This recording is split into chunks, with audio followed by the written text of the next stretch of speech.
नमस्कार साथियों, मेरा नाम है सतीश शर्मा और फिटर की तैयारी में हम निमी की पीडीएफ्स हैं उनको सोल्व कर रहे हैं, जिसमें फर्स्ट और सेकंड सेमेस्टर की पीडीएफ में सोल्व करके ऑलरेडी वीडियोस बना चुका हूं।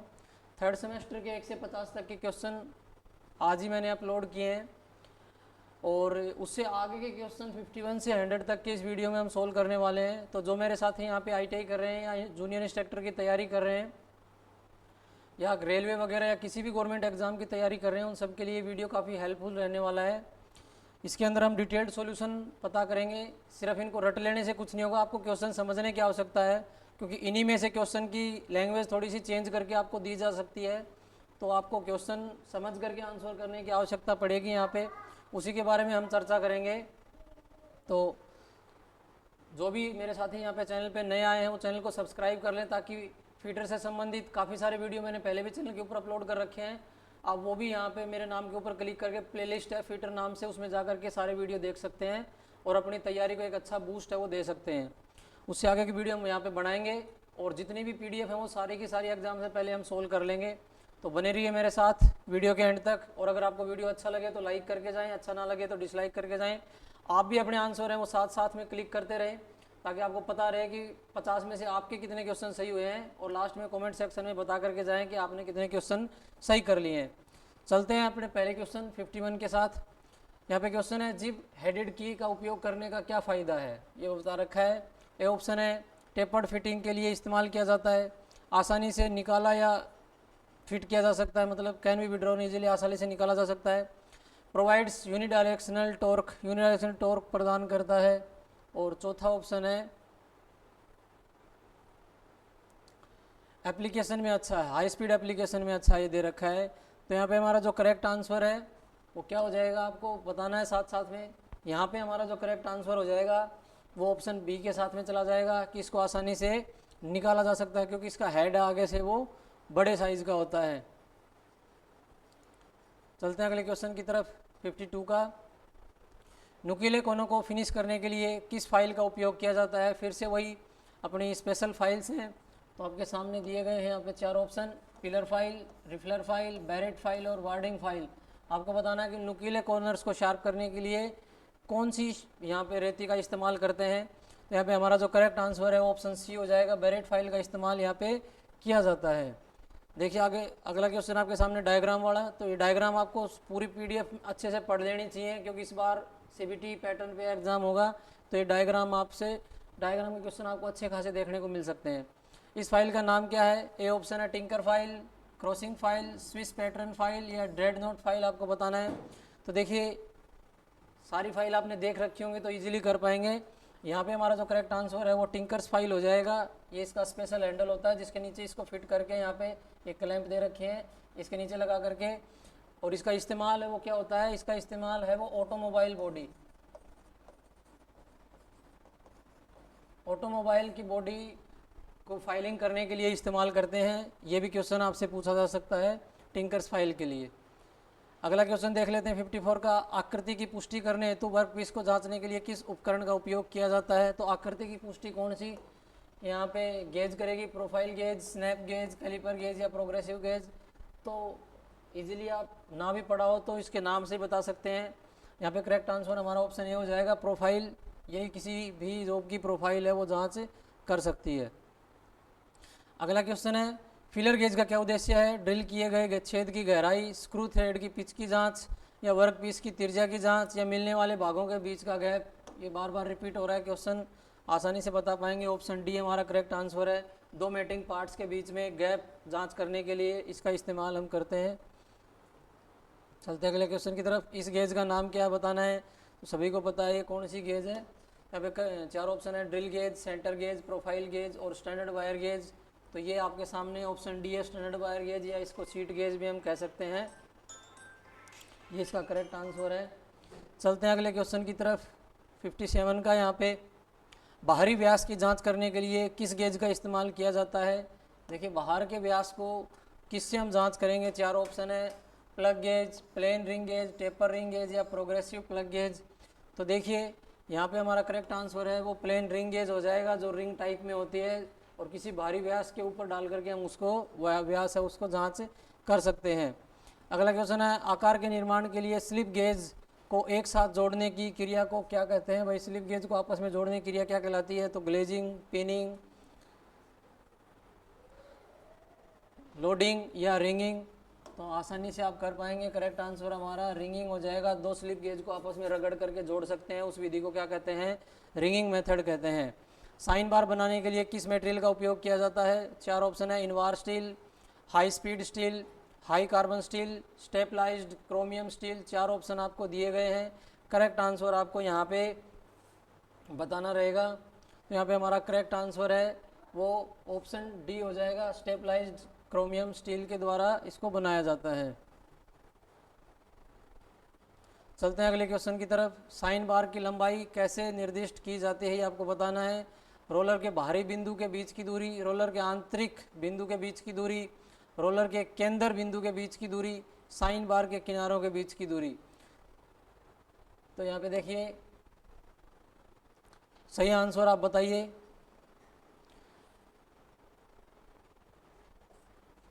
ऑप्शन सी है, जो कि रोलर का सेंटर से सेंटर के बीच की जो दूरी होती है उससे हम किसी भी साइन बार की लंबाई है वो जांच कर सकते हैं। पिछली बार के पेपर में भी ये पूछा गया था। अगला क्वेश्चन है, साइन बार के साथ जांच करते समय कौन त्रिभुज ट्राइंगल का कर्ण बनाता है? ये आपको बताना है। तो देखिए इस तरीके से हमारा त्रिभुज बनता है, ठीक है। तो ये जो जगह होती है ये होती है सरफेस प्लेट, ठीक है, जिसके ऊपर हमने जोब रख रखी है। यहाँ पे हम क्या लगाते हैं? यहाँ पे हम लगाते हैं स्लिप गेज। और ये कर्ण लाइन जो होती है यहाँ पे क्या लगती है? साइन बार, ठीक है। तो इसमें क्या पूछा हुआ है? साइन बार के साथ जांच करते समय कौन सा त्रिभुज ट्रायंगल का कर्ण बनाता है? तो कर्ण क्या बनाता है? साइन बार ही बनाता है। तो ये क्या, surface plate, sine bar width, sine bar length, slip gauge height. तो यहाँ पे साइन बार की जो लेंथ है ये लेंथ ही रहेगी, यहाँ से रोलर के बीच की दूरी, सेंटर से सेंटर की। तो साइन बार की लेंथ यहाँ पे करेक्ट आंसर हमारा रह जाएगा। अगर इसकी आपसे हाइट पूछी जाए तो स्लिप गेज हो जाएगा, और नीचे इसका बेस लाइन, बेस की लेंथ पूछी जाए तो सरफेस प्लेट यहाँ पे आंसर हो जाएगा। चलते हैं अगले क्वेश्चन की तरफ। लैपिंग ऑपरेशन में अपघर्षक कंपाउंड्स के अत्यधिक उपयोग का क्या प्रभाव है? यानी कि लैपिंग ऑपरेशन करते समय जो अपघर्षक है उनको अगर ज़्यादा उपयोग करते हैं तो क्या होगा? अशुद्धियों का विकास होगा, चमकीले धब्बे दिखाई देंगे, घटक मूवमेंट को बाधित करेगा, या लैपिंग कंपाउंड है वो चिपचिपा होगा। तो देखिए ज़्यादा एब्रेसिव यूज करने से हमारी जो साइजेज है उनके ऊपर फ़र्क पड़ेगा। तो हमारा करेक्ट आंसर हो जाएगा option A, developing in accuracies. चलते हैं अगले क्वेश्चन की तरफ। यदि वर्कपीस की तुलना में लैप कठोर है तो क्या होता है? तो देखिए चार ऑप्शन है। Workpiece will cut the lap, workpiece है वो लैप को ही काट देगा, एक्यूरेसी प्राप्त नहीं की जा सकती, लैप वर्कपीस को काट देगा, लैपिंग ऑपरेशन उच्च धब्बे बनाने लगेगा। तो देखिए अगर यहाँ पे लैप को हम कठोर कर देंगे तो अत्यधिक चार्जिंग की वजह से जो हमारा वर्कपीस है उसी की वजह से हमारा लैप ही कटना स्टार्ट हो जाएगा। ये हमारा करेक्ट आंसर है। चलते हैं अगले क्वेश्चन की तरफ। 64 का, किस सामग्री का उपयोग छोटे व्यास के लैप बनाने के लिए किया जाता है? ये आपको बताना है। चार ऑप्शन है यहाँ पे, कास्ट आयरन, एल्यूमिनियम, ब्रॉन्ज और कॉपर और ब्रास। ये चार ऑप्शन आपके सामने दिए गए हैं।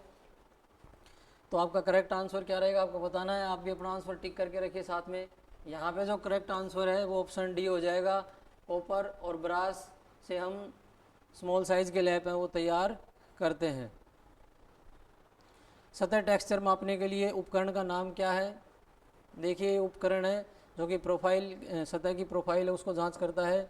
इसका नाम आपको बताना है। चार ऑप्शन है, dial test indicator, electrical surface indicator, electronic surface indicator और मैकेनिकल सरफेस इंडिकेटर। तो देखिए ये आप इजीली अगर आपने पढ़ रखे होंगे सारा के सारी सरफेस गेज वाला, सरफेस फिनिश वाली लेसन को, तो इजीली बता पाएंगे। करेक्ट आंसर हमारा ऑप्शन डी हो जाएगा, मैकेनिकल सरफेस इंडिकेटर इसका नाम दिया गया है, ठीक है। अगला क्वेश्चन है, ऑन रिंग ऑपरेशन में, ये ऑन रिंग नहीं आएगा भाई, होनिंग आएगा। यहाँ पे इंग्लिश में पढ़ लीजिए इसको।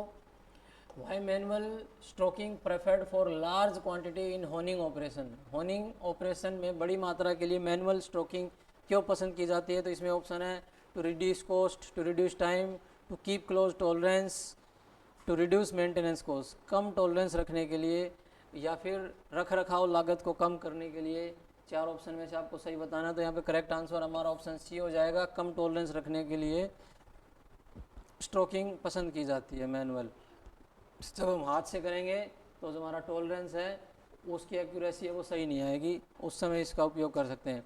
हार्डनिंग करने का उद्देश्य क्या है? Refine the structure, increase toughness, increase cutting ability या relieve stress and strain.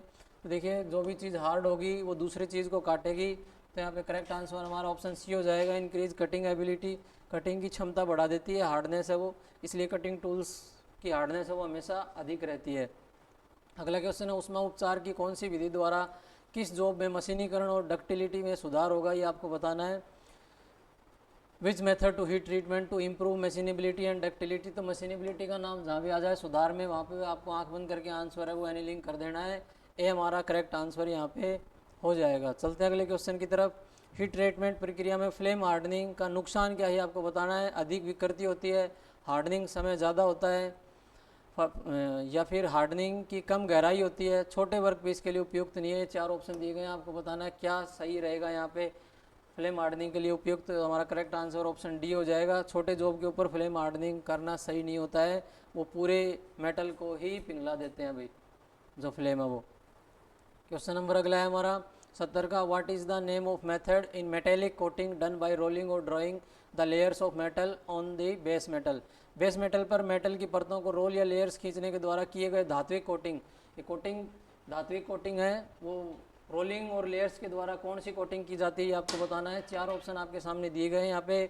Spraying, cladding, एनामलिंग या मोल्टन मेटल बाथ आपको दिया गया है। यहाँ पे हमारा जो करेक्ट आंसर है वो ऑप्शन बी हो जाएगा। क्लैडिंग है वो की जाती है यहाँ पे रोलिंग या ड्राइंग के द्वारा, ड्राइंग ऑफ लेयर्स के द्वारा। जो स्प्रेइंग है इसमें क्या होता है, पिघली हुई धातु का छिड़काव किया जाता है सतह के ऊपर उसके द्वारा।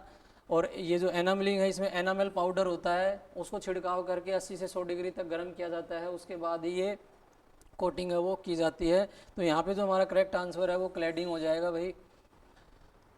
अगला जो हमारा क्वेश्चन है, यदि हब या पुली को अक्षीय रूप से कुछ दूरी तक शाफ्ट पर स्लाइड करना है तो किस प्रकार की कुंजी का उपयोग करेंगे, ये आपको बताना है। ए ऑप्शन है फीदर की, फ्लैट सैडल की, सर्कुलर टेपर की या होलो सैडल की। चार ऑप्शन आपको दिए गए हैं, सही आंसर आपको यहाँ पे टिक करना है कि क्या रहेगा आपका। यहाँ पे हमारा जो करेक्ट आंसर है वो ऑप्शन ए हो जाएगा, फीदर की है वो करेक्ट आंसर है भाई, नोट कर ले सभी। चलते हैं अगले क्वेश्चन की तरफ। 72 का। What is the name of file, इस फाइल का नाम क्या है।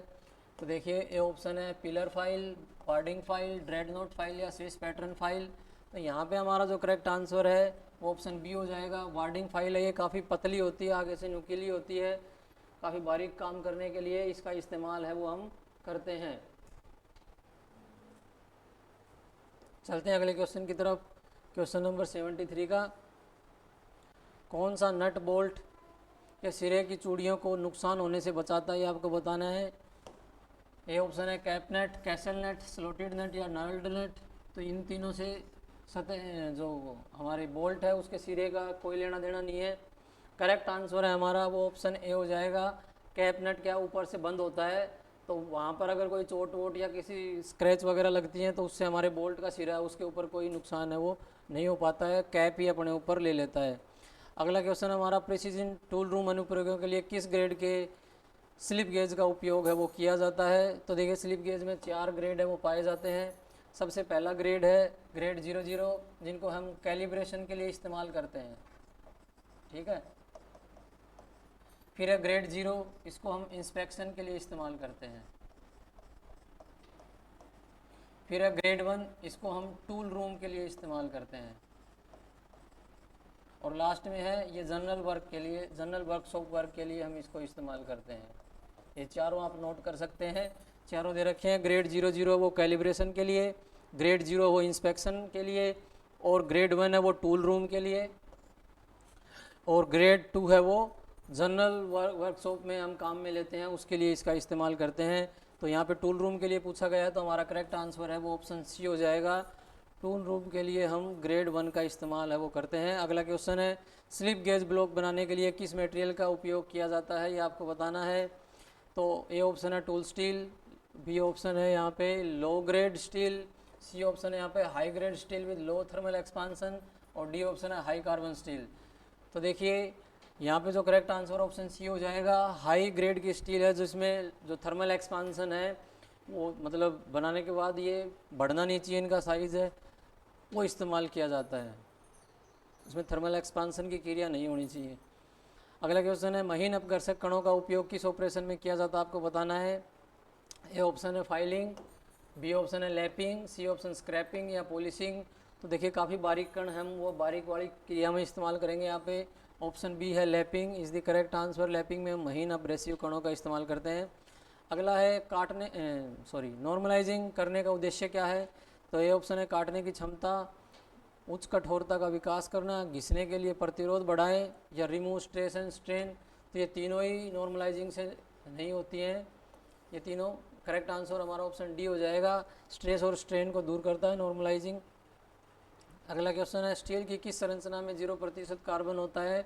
4 ऑप्शन दिए गए हैं, फेराइट, पेयरलाइट, ऑस्टेनाइट या सीमेंटाइट। तो आपको बताना है। तो काफ़ी बार ये क्वेश्चन पूछा जा सकता है कि लोहे का सबसे शुद्धतम रूप क्या है। तो यहाँ पे करेक्ट आंसर हमारा ऑप्शन ए हो जाएगा, ferrite is the correct answer. चलते हैं अगले क्वेश्चन की तरफ। सरफेस हार्डनिंग की विधि क्या आपको बताना है। 4 ऑप्शन दिए गए हैं यहाँ पे, night riding, case hardening, flame hardening या इंडक्शन हार्डनिंग। तो देखिए यहाँ पे 2 वायर की कुंडली इसके ऊपर लगा रखी है, अब इसमें से करंट दौड़ाएंगे हाई एम्पियर के साथ में। तो करेक्ट आंसर हमारा डी हो जाएगा, इंडक्शन हार्डनिंग, जिसमें बिजली से हम इसको सतह को गर्म करके हार्डनिंग है वो करते हैं, केस हार्डनिंग। अगला क्वेश्चन है विच टाइप ऑफ की is used for transmitting high torque on both direction of rotation. Directional torque को प्रेषित करने के लिए किस प्रकार की कुंजी का इस्तेमाल किया जाता है, यानी कि ज़्यादा हाई डायरेक्शन वो है टॉर्क है उसको हम ट्रांसमिट करने के लिए कौन सी कुंजी का इस्तेमाल करते हैं बताना है। ए ऑप्शन है फ्लैट सैडल की, टेपर संक की, वुडरफ की या टेंजेंशियल की। तो यहाँ पे हमारा आंसर है करेक्ट वो टेंजेंशियल की हो जाएगा। टेंजेंशियल की क्या होती है कि 2 प्रकार की होती है जिनका ये ग्रुप होता है, कुछ इस तरीके से आपस में जुड़ी रहती हैं।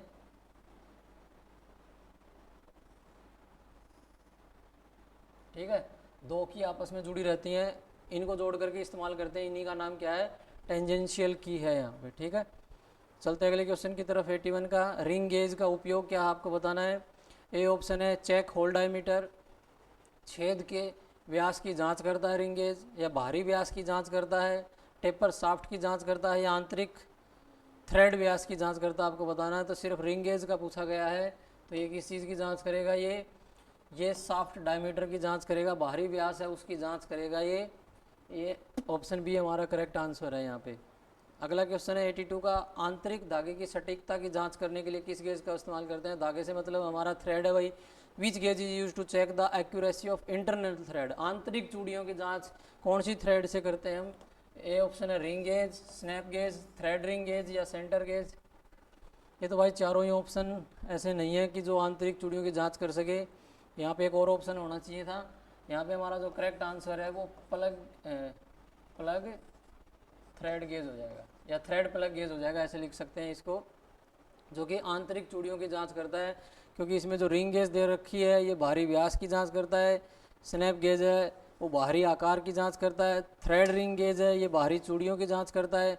तो ये अलग अलग हो गए, इसमें कौन सा भी आंसर सही नहीं है। यहाँ पे थ्रेड प्लग गेज है हमारा वो करेक्ट आंसर आएगा। क्वेश्चन भाई गलत है, इसको सही कर लेना, कहीं इसको रट के चले जाओ।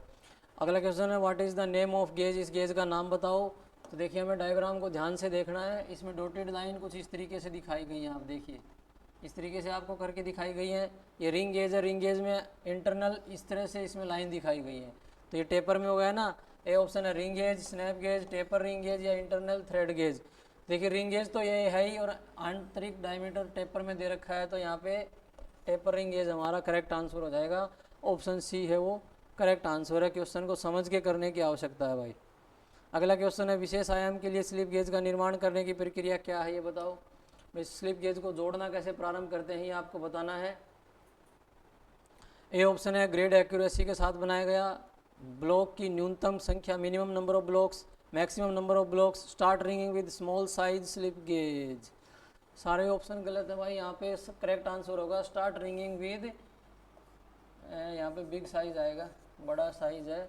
सबसे पहले हम बड़े आकार के जो स्लिप गेज है उससे बनाना स्टार्ट करेंगे, तो ये भी क्वेश्चन तुम्हारा गलत है, इसमें करेक्ट आंसर कोई सा भी नहीं है, नोट कर ले। सबसे पहले हम बड़े आकार से शुरुआत करते हैं जोड़ने की प्रक्रिया।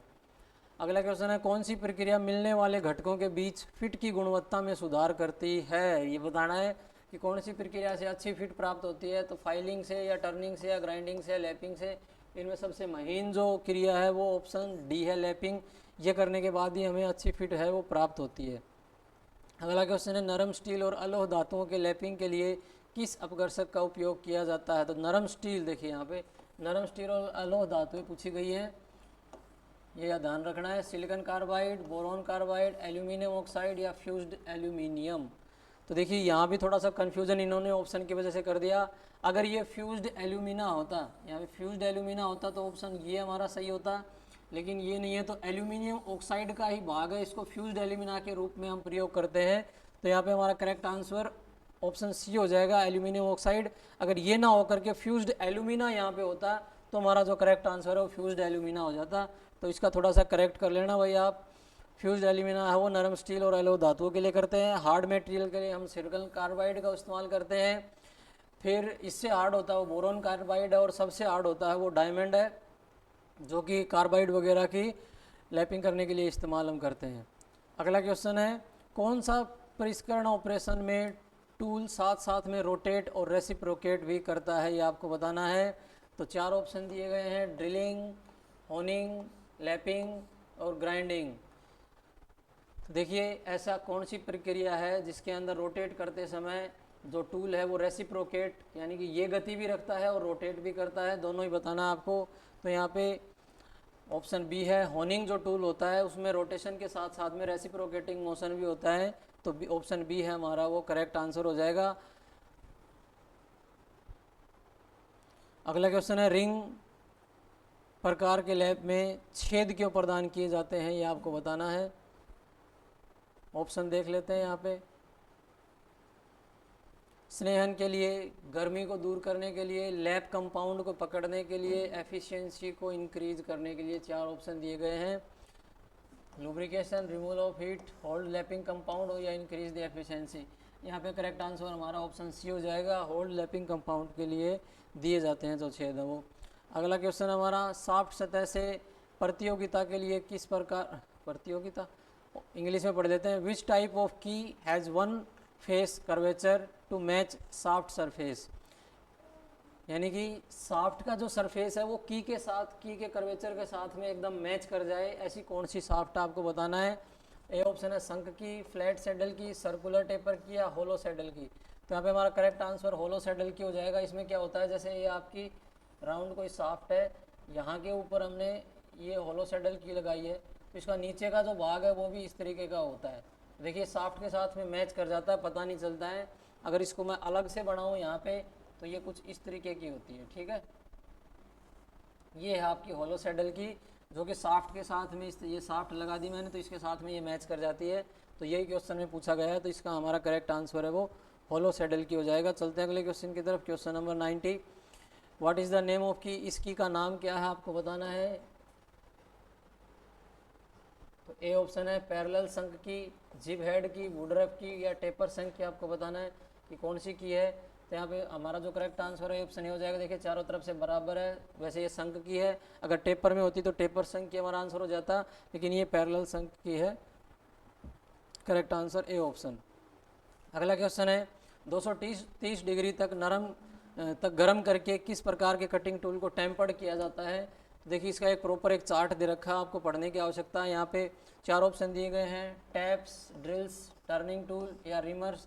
यहाँ पे जो लेथ के टूल है, टर्निंग टूल, ये हमारा करेक्ट आंसर है। इनके लिए 230 डिग्री का तापमान इस्तेमाल किया जाता है। इसके बाद जो टैप्स हैं इनके लिए 240 डिग्री है, जो ड्रिल्स हैं इनके लिए 250 डिग्री है, और यहाँ पे रिमर के लिए 260 डिग्री टेम्परेचर रख करके हम टेम्परिंग की क्रिया है वो कर सकते हैं। चारों के चारों आपको याद होने चाहिए, नोट कर लेना भाई सारे के सारे आप।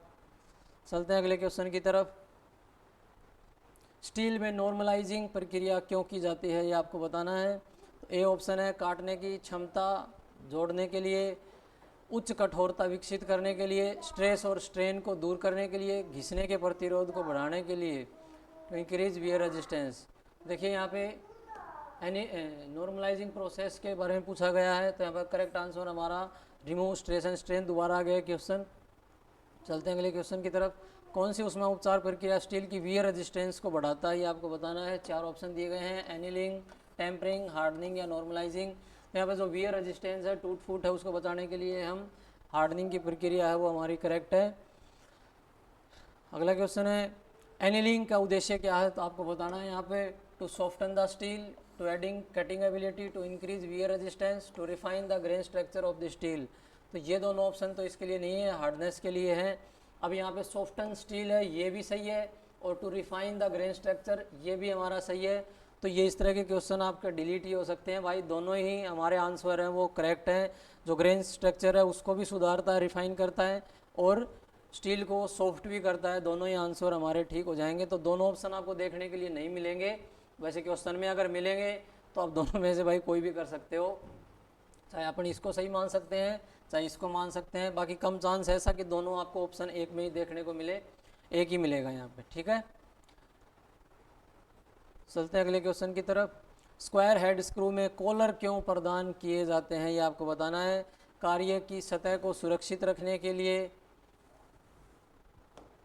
बी ऑप्शन है यहाँ पे सिर की चौड़ाई बढ़ाएं, लीक प्रूफ जॉइंट प्रदान करने के लिए, या साधनों के लिए पहुंच प्रदान करिए। 4 ऑप्शन है, तो आपको बताना है कि कॉलर क्यों लगाए जाते हैं हेड स्क्रू के साथ में। करेक्ट आंसर आप बताएं अपना नोट करके।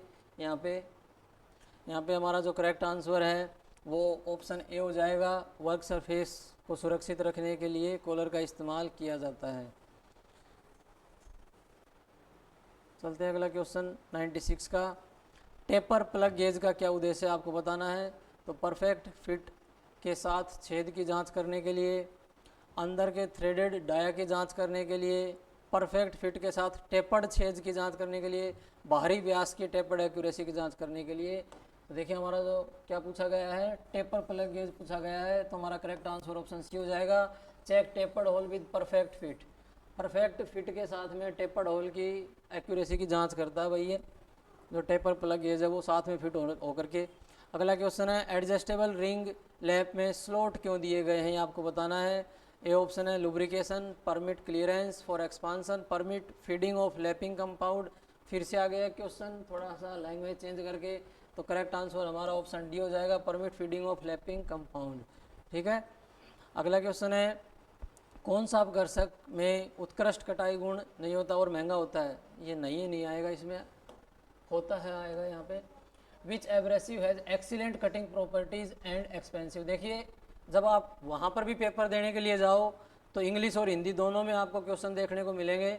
करेक्ट आपका हमेशा इंग्लिश वाला जो पोर्शन है वो माना जाएगा। तो किसी भी क्वेश्चन को करने से पहले आप एक बार इंग्लिश में ज़रूर पढ़ लें साथ साथ, क्योंकि हिंदी में डायरेक्ट ये ट्रांसलेट करते हैं तो किसी भी चीज़ को कुछ भी लिख देते हैं, इसलिए एक बार इंग्लिश में ज़रूर पढ़ लें, वो आपके लिए सही रहेगा यहाँ पे। तो यहाँ पे 4 ऑप्शन है, diamond, boron carbide, silicon carbide और एल्यूमिनियम ऑक्साइड। तो देखिए जो बोरोन कार्बाइड है ये काफ़ी महंगा होता है, कटिंग एफिशिएंसी तो डायमंड और सिलिकॉन कार्बाइड की भी अच्छी होती है, लेकिन बोरोन कार्बाइड है वो काफ़ी महंगा होता है। और सेकंड हार्डेस्ट मटेरियल है, सबसे हार्ड क्या है, हीरा है, इसके बाद में बोरोन कार्बाइड ही है एब्रेसिव, जो काफ़ी हार्ड है। चलते हैं अगले क्वेश्चन की तरफ 99 का। लैपिंग क्या है ये आपको बताना है। तो लैपिंग एक फाइलिंग ऑपरेशन है, ग्राइंडिंग ऑपरेशन है, चिजलिंग ऑपरेशन है, या प्रिसीजन फिनिशिंग ऑपरेशन है। तो हमारा करेक्ट आंसर है ऑप्शन डी हो जाएगा, ये एक प्रिसीजन फिनिशिंग ऑपरेशन है लैपिंग। और आज का अंतिम क्वेश्चन देख लेते हैं। इस लैप टूल का नाम क्या है, आपके सामने एक लैप टूल दिया गया है, 4 ऑप्शन है, split Bush lap, adjustable ring lap, adjustable solid lap, charging cylindrical lap. ये आपको 4 ऑप्शन दिए गए हैं, आपको सही आंसर है वो बताना है यहाँ पे कि करेक्ट आंसर क्या रहेगा। तो देखिए मैं आपको बता देता हूँ करेक्ट आंसर, आप अपना टिक कर लीजिए। जो स्प्लिट बुश लैप है उसका ही डायग्राम यहाँ पे बना करके आपको दिखा रखा है।